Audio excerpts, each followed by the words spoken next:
नमस्कार दोस्तों, आप सभी का हमारे शो हाई फ्लायर्स में स्वागत है। मैं सुनील मुदगल आप सभी का तहे दिल से स्वागत करता हूं।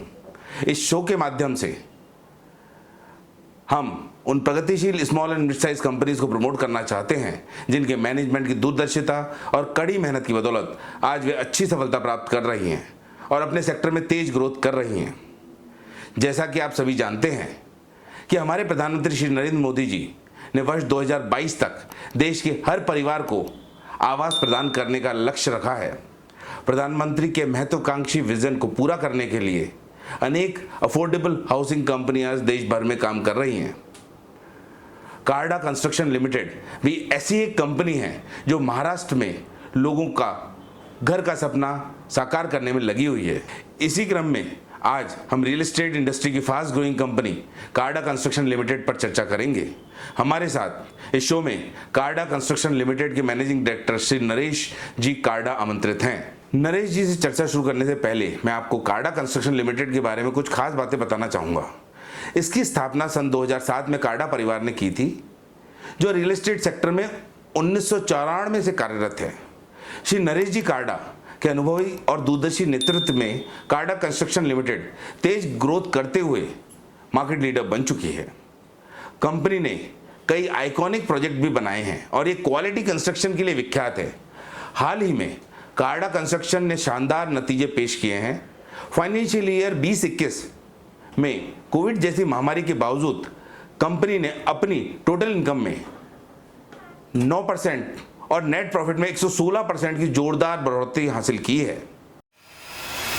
नरेश जी, आपका हमारे शो हाई फ्लायर्स में बहुत बहुत स्वागत है। सबसे पहले हमें कार्डा कंस्ट्रक्शन लिमिटेड के बारे में एक ब्रीफ में बताइए, उसके बाद हम इंडस्ट्री और रियल एस्टेट के बारे में आपसे डिटेल में डिस्कशन करेंगे। Thank you Sunil ji. कार्डा कंस्ट्रक्शंस ये जो कंपनी है ये नासिक बेस्ड कंपनी है।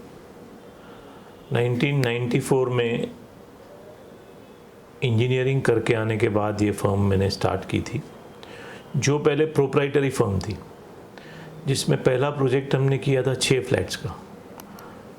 उसके बाद एक 12 फ्लैट्स की बिल्डिंग बनाई, उसके बाद एक 18 फ्लैट की बिल्डिंग बनाई, उसके बाद 100 यूनिट्स का कंस्ट्रक्शन मैंने किया। बाद में फिर 6 से 600 फ्लैट्स तक का जर्नी मैंने पूरा किया एक एक प्रोजेक्ट का।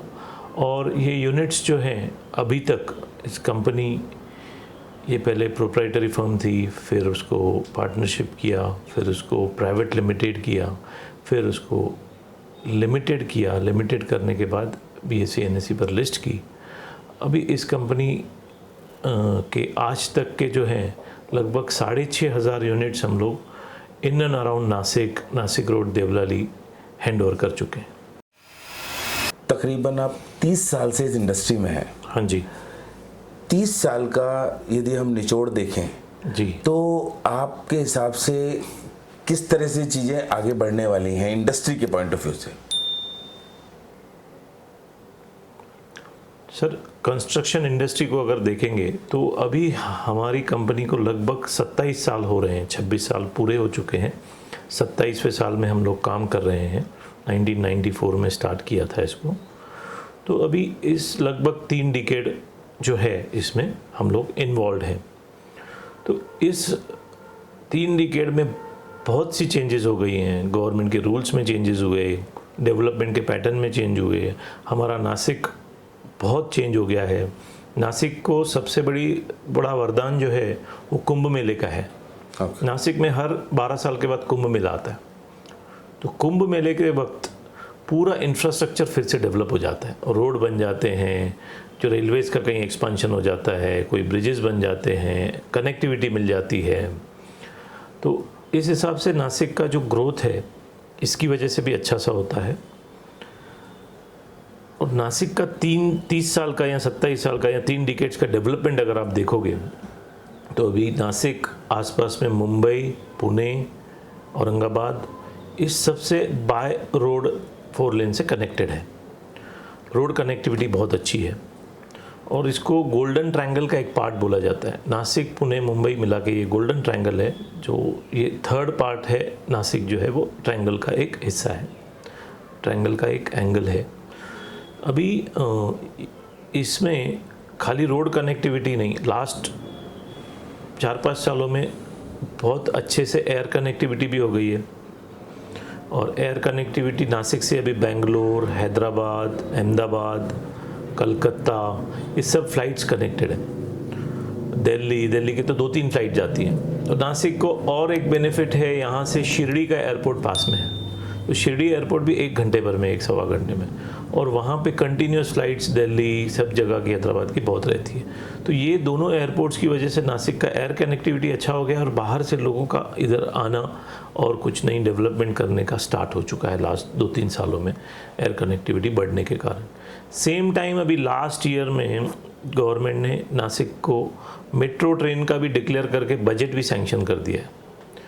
उसी के साथ रेलवे से तो नासिक कनेक्टेड है ही, रेलवे स्टेशन तो बहुत यहाँ पर पुराना है, लेकिन और एक एक्सपांशन उसमें ऐसे हो रहा है कि नासिक मुंबई तो रेल है, नासिक पुणे जो रेल नहीं है उसका फाइनलाइजेशन और एक्विजिशन का प्रोसेस भी हो चुका है।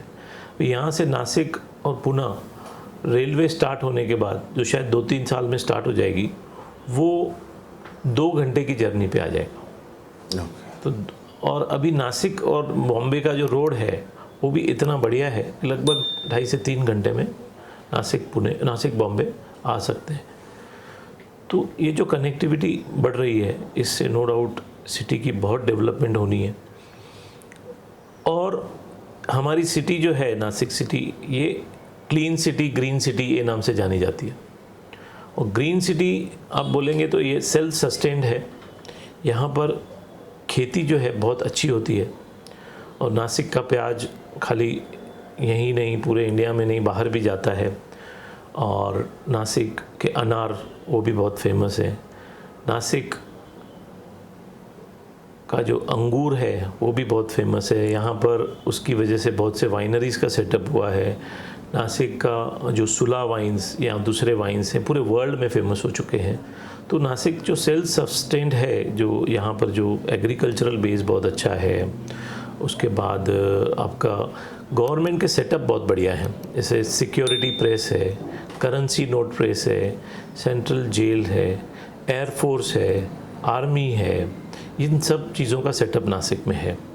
उसी के साथ थर्मल पावर स्टेशन है, सिन्नर MIDC है, जो सिन्नर MIDC एशिया में 2nd नंबर एरिया बोला जाता है। और नासिक सिटी में MIDCs 2-3 अलग अलग इंडस्ट्रियल एरियाज़ हैं। तो नासिक का ग्रोथ है ना बहुत 3 साल, मतलब ये 30 सालों में या 27 सालों में या 3 डिकेड में बहुत अच्छा हुआ है। नासिक की जो ख़ास बात है वो है नासिक का क्लाइमेट, जो मैं आपको बताना भूल गया। नासिक का क्लाइमेट इतना अच्छा है कि नासिक और पुणे और मुंबई के जितने भी लोग हैं वो सेकंड होम नासिक में लेना चाहते हैं। और यहाँ पर 14 डैम है, इवन मुंबई में भी पानी यहाँ से जाता है।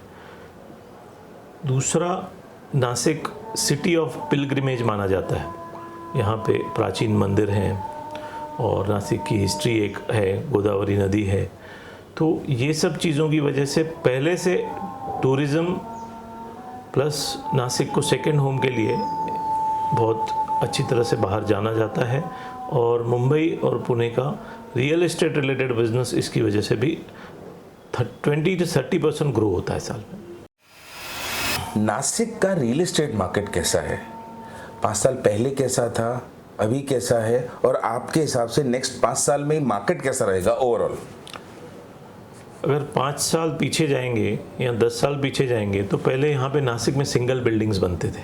ओके। ग्राउंड +4, ग्राउंड +7 यहाँ तक के बिल्डिंग बनते थे। अभी लास्ट 5 सालों के से ग्राउंड +12 का परमिशन मिला और अभी लास्ट 2 सालों से ग्राउंड +30 स्टोरी तक का भी परमिशन नासिक में मिल चुका है। मतलब हाई राइज का कंसेप्ट अभी नासिक में आना चालू हुआ है और स्टार्ट भी हो चुके हैं बहुत से प्रोजेक्ट।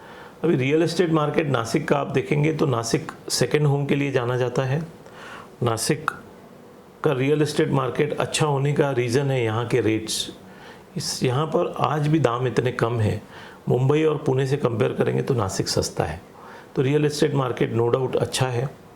दूसरा, अफोर्डेबल हाउसिंग का जो प्रधानमंत्री मोदी जी ने जो लास्ट 5 सालों से जो स्टार्ट किया है, जब से एक गवर्नमेंट आई है बीजेपी की, तो इसमें इन्होंने जो अफोर्डेबल हाउसिंग को बूस्ट दिया है, जैसे रेट ऑफ इंटरेस्ट कम करना, या फिर 45 लाख के घर के लिए इन्होंने जीएसटी जो पहले 12% हुआ करता था वो 1% पे लाया है, या फिर बीच में स्टैम्प ड्यूटी में भी छूट दी गई कोविड की वजह से। तो इन सब चीज़ों की वजह से नासिक का घर सही मायनों में अफोर्डेबल है, और अफोर्डेबल होने की वजह से यहाँ घरों की डिमांड है, और अफोर्डेबल में हमारी company more than 50% stake affordable में कर रहे हैं हम लोग, 15 to 20% मिड सेगमेंट में कर रहे हैं, और 10 to 15% हाई सेगमेंट में कर रहे हैं, और 10 to 15% हम लोग कमर्शियल प्रोजेक्ट कर रहे हैं। कार्डा कंस्ट्रक्शन के सभी प्रोजेक्ट हरी के नाम पे रखे हैं आपने, उसका कोई रीज़न है, कोई हिस्ट्री है? डेफिनेटली सब जानते हैं हरी हमारे भगवान हैं, बट आपके लिए या कार्डा कंस्ट्रक्शन के लिए उसकी क्या हिस्ट्री है, और उससे क्या हम प्रीमियम भी चार्ज कर पाते हैं कस्टमर से? इसमें आपने आपके सवाल में ही जवाब दे दिया। हरी जो है भगवान का नाम है। पहला प्रोजेक्ट मैंने हरिओम अपार्टमेंट्स करके स्टार्ट किया था, फिर बाद में वो ट्रेंड बन गया। हम लोग फिर हर प्रोजेक्ट के आगे हरी नाम लगाकर, फिर हरिओम है, हरि निकेतन है, हरिवंदन है, हरि आंगन है, ऐसे सब नाम हम लोगों ने प्रोजेक्ट के रखना चालू किए। तो एक टाइम के बाद वो ब्रांड बन गया कि हरी नाम से प्रोजेक्ट है, यानी कार्डा कंस्ट्रक्शन का प्रोजेक्ट है। वो एक बाद में एक मार्केट बनता गया, क्योंकि नासिक के मार्केट में ही हम लोग काम कर रहे हैं, नासिक और देवलाली। और इसमें हम लोगों ने क्या किया है सर, 2 चीज़ें की है। एक हरी नाम से प्रोजेक्ट करना, और दूसरा 70% जोग्राफिकली हम लोग फैले हुए हैं नासिक में। हमारे प्रोजेक्ट जो हैं वो अलग अलग एरियाज़ में हैं नासिक के। 20 to 30% एरिया जो है अभी भी हम लोग वहाँ पहुँचे नहीं हैं। तो ये 70% एरियाज़ जो है उसमें एक हरी नाम का प्रोजेक्ट आया, तो ये लोगों को समझ में आता है कि ये प्रोजेक्ट कार्डा कंस्ट्रक्शन का है। तो एक एडवर्टाइज़ बोलिए, या इस बहाने हम लोग भगवान का नाम ले लेते हैं। कार्डा कंस्ट्रक्शन का रेजिडेंशियल और कॉमर्शियल में क्या परसेंटेज है, प्लस टोटल सेल्स और सेलेबल एरिया? देखिए, कार्डा कंस्ट्रक्शंस का देखेंगे तो मेनली हम लोग रेसिडेंशियल बनाने के लिए हम लोग फेमस हैं। तो कार्डा कंस्ट्रक्शंस में हम लोग जो ट्रेंड रख रहे हैं वो मैंने आपको बताया पहले क्वेश्चन में कि 50% के अबव अफोर्डेबल हाउसिंग में काम कर रहे हैं, 20% मिड सेगमेंट में फ्लैट्स बना रहे हैं, और 10 to 15% कमर्शियल कर रहे हैं। कमर्शियल का क्या होता है सर कि लोकेशन वाइज कमर्शियल जाना जाता है, जहाँ अच्छा लोकेशन है कमर्शियल का वहाँ पे लोकेशन कमर्शियल बनाते हैं। अदरवाइज रेसिडेंशियल फ्लैट्स और अफोर्डेबल हाउसिंग में नासिक में ज़्यादा काम होता है। और टोटल सेल्स के बारे में बोलेंगे तो हम लोग लगभग, मतलब मार्केट का परसेंटेज बोलना ठीक नहीं है, लेकिन मैक्सिमम सेल रेसिडेंस में मतलब हमारी कंपनी नासिक में कर रही है। एक हमारे दर्शकों को ये चीज़ बताइए, आपने जब 94 में ये कंपनी स्टार्ट करी तो क्या ड्रीम था, क्या विजन था, वो हमारे दर्शकों को कुछ बताइए। सर, ड्रीम और विजन काम करना था, और उस विजन में ये था कि क्वालिटी और ट्रांसपेरेंसी 2 चीज़ों के साथ काम किया जाए। और ट्रांसपेरेंसी के साथ अभी तक हम लोग इतने यूनिट्स हैंडओवर कर पाए। इसमें सबसे बड़ा सपोर्ट जो है हम लोगों को है वो कस्टमर्स का। तो आगे भी ड्रीम यही है कि कस्टमर्स का सपोर्ट हमको मिलता रहे। कस्टमर्स के सपोर्ट से हम लोग इस चीज़ को अचीव करना चाहते हैं एज अ कंपनी कि जो अभी पेंडेमिक में वैसे भी लोगों के मन में आ गया है कि हर बंदे को छोटा हो या बड़ा अपना घर होना चाहिए। तो हम लोग उसी लाइंस पे काम कर रहे हैं कि नासिक में हर बंदे के पास, हर कस्टमर के पास अपना घर हो, और वो अफोर्डेबल भी हो, या मिड सेगमेंट में हो, या फिर हायर बजट में हो, तो वो सब हम लोग मैक्सिमम प्रोवाइड कराना चाहते हैं। Real estate is basically a area based business. आप नासिक के मास्टर हो रहे हैं, क्या फ्यूचर में नासिक के बाहर भी जाने का प्लान है? कोई दूसरी सिटीज़ में भी आप थॉट प्रोसेस में आ रहा है? इसमें सर ऐसा है कि आपने जो चीज़ बोली उससे मैं बिल्कुल सहमत हूँ। Real estate is area based और लोकल बिजनेस। तो लोकल बिजनेस होने की वजह से लोकली कनेक्टिविटी होनी ही चाहिए। तो नासिक में अभी हम लोगों के पास जो एरियाज़ एक्सप्लोर नहीं हुए हैं पहले, तो उसमें प्रोजेक्ट करने हैं। उसी के साथ अफोर्डेबल हाउसिंग का जो ट्रेंड है, तो नासिक के जो आसपास के एरिया हैं, यहाँ से जैसे तालुका प्लेस है, सिन्नर है, संगमनेर है, ऐसी सब जो चीज़ें आसपास में हैं। यहाँ से शिरडी की तरफ जाइए तो सिन्नर लगता है, आगे संगमनेर लगता है, या नासिक सिटी की तरफ जाइए तो त्र्यंबकेश्वर लगता है। त्र्यंबकेश्वर एक होली प्लेस है जहाँ पे वो 12 ज्योतिर्लिंग में से एक मंदिर है, जो शिव मंदिर। तो ये सब जो एरियाज़ हैं, आगे इन सब एरियाज़ में हम लोग एक्सप्लोर कर रहे हैं नए प्रोजेक्ट्स। उसी के साथ हम लोग जो काम करना चाहते हैं मैक्सिमम मुंबई और पुणे, उसमें अफोर्डेबल हाउसिंग में जाना चाहते हैं। ये हमारे कंपनी का एम है। नरेश जी, अपना बिजनेस मॉडल क्या है? बिजनेस मॉडल अगर देखेंगे तो टाइम के साथ थोड़ी बहुत सी चीज़ें चेंज होती है। पहले हम लोग इंडिविजुअली जब काम करते थे तो लैंड परचेज करके प्रोजेक्ट करना, अभी तक हमारे पास ओनरशिप के लैंड हुआ करते थे, और उसी के साथ हम लोग लैंड बैंक भी रखते थे ताकि आगे प्रोजेक्ट करने के लिए हमारे पास लैंड अवेलेबल हो। लेकिन अभी एसेट लाइट कंपनी बनाने के लिए एक नया जो जॉइंट वेंचर का जो आजकल सिस्टम आ रहा है, तो हम लोग क्या कर रहे हैं कि लैंड में ज़्यादा इन्वेस्टमेंट नहीं हो तो उतना हमारा इंटरेस्ट कॉस्ट सेव हो, कंपनी का प्रॉफिट बढ़े, उसके लिए हम लोग प्रोजेक्ट अभी जॉइंट वेंचर मॉडल में ले रहे हैं। तो जेवी मॉडल में हमारा क्या हो रहा है कि हमारा इनिशियल इन्वेस्टमेंट कम हो जाता है और कहीं पर कमर्शियल वगैरह मिल जाते हैं प्रोजेक्ट्स, तो उसमें हमारा प्रॉफिट रेशो भी बढ़ जाता है। तो प्रॉफिट रेशो बढ़ाना, ये अभी हम लोग उस चीज़ को फोकस कर रहे हैं, और जॉइंट वेंचर मॉडल्स में, रेवेन्यू शेयरिंग मॉडल में ज़्यादा जा रहे हैं। तो यदि हम देखें तो परसेंटेज वाइज जॉइंट वेंचर वाला बिजनेस कितना होगा और लैंड बैंक वाला कितना होगा? सर, पहले हमारे पास लैंड अवेलेबल जो थी, जिसमें हम लोगों ने प्रोजेक्ट डाले हैं, जहाँ और भी लैंड जो अवेलेबल है, वो 50% और 50% अभी हम लोग नए जेवी मॉडल में आ गए। कार्डा कंस्ट्रक्शन में अराउंड 10% रेवेन्यू जो आता है वो सिविल कॉन्ट्रैक्ट से आता है, जी, दैट इज ईपीसी जी। उसके बारे में कुछ बताइए। सर, कार्डा कंस्ट्रक्शंस में जो रेवेन्यू 10% आप बता रहे हैं, वो शायद अभी 20-30% तक हो रहा है, बढ़ रहा है, और वो रेवेन्यू है ईपीसी कॉन्ट्रैक्ट्स का। ईपीसी कॉन्ट्रैक्ट्स हमने लगभग 2018-19 से स्टार्ट किए हैं, मतलब लास्ट 3 सालों में स्टार्ट किए हैं, जिसमें हम लोगों ने गोवा हाउसिंग बोर्ड के प्रोजेक्ट कुछ बनाए हैं। उसके बाद बुल्डाना में पुलिस हाउसिंग का प्रोजेक्ट चल रहा है। उसके बाद नासिक में सिविल हॉस्पिटल का प्रोजेक्ट बन रहा है। उसी से रिलेटेड और प्राइवेट ईपीसी कॉन्ट्रैक्ट्स हमने पूना में और यहाँ लिए हुए हैं, और भी कई जगह पे लिए हुए हैं।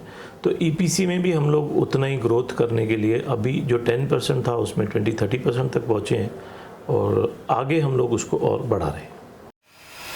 पिछले 1.5 साल से हिंदुस्तान ने और पूरी दुनिया ने एक त्रासदी देखी है, दैट इज कोविड-19। जी। उस केस में कार्डा कंस्ट्रक्शंस के नंबर इम्प्रूव हुए हैं। लास्ट 2-3 साल का अपन देखेंगे, 20-21 में भी देखेंगे तो टॉप लाइन अराउंड 10% से ग्रो हुई है, और बॉटम लाइन में बहुत अच्छी इम्प्रूव हुई है। जी। तो उसमें सेल्स के क्या नंबर्स हैं और क्या लग रहा है आपको? सर, सेल्स के जो नंबर्स हैं, कोविड स्टार्ट होने के बाद जब पूरी तरह से लॉकडाउन था, उस पीरियड में तो नो डाउट बिज़नेस कहीं भी नहीं था। लेकिन कोविड का लॉकडाउन जब धीरे धीरे कम होना चालू हुआ, पहले वाला जो कोविड फर्स्ट वेव थी, तो वो कम होने के बाद रियल एस्टेट रिलेटेड लोगों को ये समझ आ गई कि भले छोटा हो या बड़ा हो, लेकिन अपना एक घर होना चाहिए। तो अपना घर होना, उस हिसाब से जैसे ही कोविड थोड़ा लॉकडाउन थोड़ा स्लो डाउन हुआ, लोगों ने अपना घर लेना चालू कर दिया, फिर रेडी पोजीशन, अंडर कंस्ट्रक्शन। तो उस पीरियड में हम लोगों को घरों की सेल लॉकडाउन के टाइम कम मिली, लेकिन लॉकडाउन खुलने के बाद उसका परसेंटेज बढ़ गया। तो एवरेज सेल्स अगर देखा जाए तो बढ़े हुए ही नंबर्स हैं। जैसा अभी मैंने आपको बोला, अपना टॉप लाइन ग्रोथ हुआ है वो ओनली 10% हुआ है जी बॉटम लाइन अराउंड बहुत अच्छा हुआ है जी। उसका क्या रीज़न है?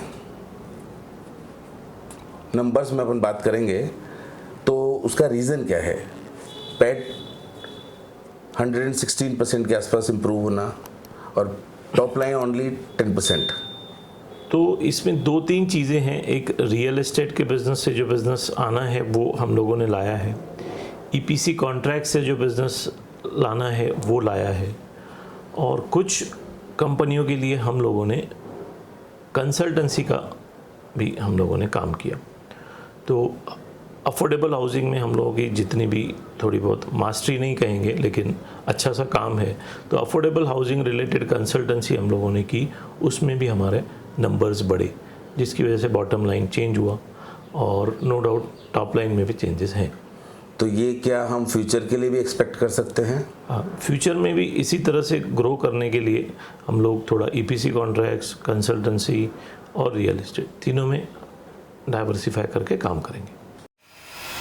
अपनी ऑर्डर बुक क्या होगी सिविल कॉन्ट्रैक्ट बिजनेस में, और प्रोजेक्ट पाइपलाइन कुछ है क्या जो फ्यूचर में आने वाले हैं, जो अलग अलग स्टेजेस पे होंगे? बिल्कुल। अभी जो हमारे पास प्रोजेक्ट्स चल रहे हैं वो अलग अलग लोकेशंस में चल रहे हैं, और नो डाउट हाउसिंग के ज़्यादा हैं, कुछ पोर्शन कमर्शियल भी है। उसी के साथ नए हमारे जेवी के प्रोजेक्ट्स आ रहे हैं जो हमको अभी अनाउंस करने हैं, वो भी अलग अलग लोकेशंस में हैं। नए प्रोजेक्ट्स जो हैं, और ऑर्डर बुक के बारे में जो आपने बताया, तो ऑर्डर बुक लगभग हमारे पास 200 करोड़ का अभी है, और आगे भी ऑर्डर बुक के लिए हम लोग नए नई जगह पे एक्सप्लोर कर रहे हैं। तो नो डाउट ऑर्डर बुक में भी नंबर बढ़ेगा और नए प्रोजेक्ट्स भी हमारे लॉन्च होंगे। तो ये ऑर्डर बुक अगले 2 साल में कंप्लीट होने वाली है, या? ऑर्डर बुक लगभग 1.5 से 2 साल में कंप्लीट होने वाली ही है, और प्रोजेक्ट्स भी जो हम लोग करते हैं 2 से 3 साल में डिलीवर हुए, इसी साइजेस में हम लोग काम कर रहे हैं। आपने सेकंड होम का कंसेप्ट बताया नासिक के लिए। हम लोग मिड एज ग्रुप के लोग हैं, आपके हिसाब से हमें क्यों सेकंड होम की तरफ देखना चाहिए, और स्पेशली नासिक? हम लोग मुंबई के लोग हैं या पुणे के लोग? सुनील जी, जैसे कि मैंने पहले भी बताया आपको, नासिक सेकंड होम के लिए जाना जाता है। उसका रीज़न है यहाँ का क्लाइमेट। नासिक का क्लाइमेट इतना अच्छा है, और दूसरा नासिक के रेट्स जो हैं अफोर्डेबल हैं, और तीसरी बात है कि नासिक का, जैसे अभी आप मुंबई लोनावाला लोग जाके बंगलोज लेते हैं या वहाँ पर रहते हैं वीकेंड में, तो यहाँ पे मुंबई से नासिक आते वक्त एक इगतपुरी करके एरिया लगता है, वो भी हिल स्टेशन है। और नासिक भी आप आ जाएंगे ना, एक बारिश पड़ी तो नासिक वैसे भी हिल स्टेशन के जैसे क्लाइमेट हो जाता है। तो यहाँ पर एसी और बाकी चीज़ें हम लोग साल में महीना 2 महीना यूटिलाइज करते हैं। तो नेचुरली क्लाइमेट इतना अच्छा है, तो नासिक ही ऐसा डेस्टिनेशन है जो सेकंड होम के लिए एकदम सूटेबल और परफेक्ट है। और दूसरा ये सूटेबल है सस्ता होने की वजह से। नरेश जी, आपका बहुत बहुत धन्यवाद जो आपने अपना अमूल्य समय हमें और हमारे दर्शकों को दिया। यदि आप कुछ मैसेज हमारे दर्शकों को देना चाहें। हमारे व्यूअर्स के लिए या दर्शकों के लिए जो मैसेज है कि आने वाला डेस्टिनेशन जो है वो नासिक ही है। मुंबई, पुणे नो डाउट बहुत डेवलप हो चुका है, लेकिन जो डेवलपमेंट अभी आनी है वो नासिक में आनी है, और एक सिस्टमेटिक डेवलपमेंट है, अफोर्डेबल रेट्स हैं, अच्छा क्लाइमेट है, अच्छी कनेक्टिविटी है। तो नेक्स्ट डेस्टिनेशन जो है वो नासिक ही है। लोगों ने नासिक में अपना एक घर खरीदना चाहिए, यही मैं मैसेज लोगों को दूंगा। थैंक यू, धन्यवाद सुनील जी। हमें उम्मीद है कि ये प्रोग्राम आपको बहुत अच्छा लगा होगा। नेक्स्ट टाइम पे हम एक नई कंपनी लेके आपके साथ फिर हाजिर होंगे। तब तक के लिए थैंक यू।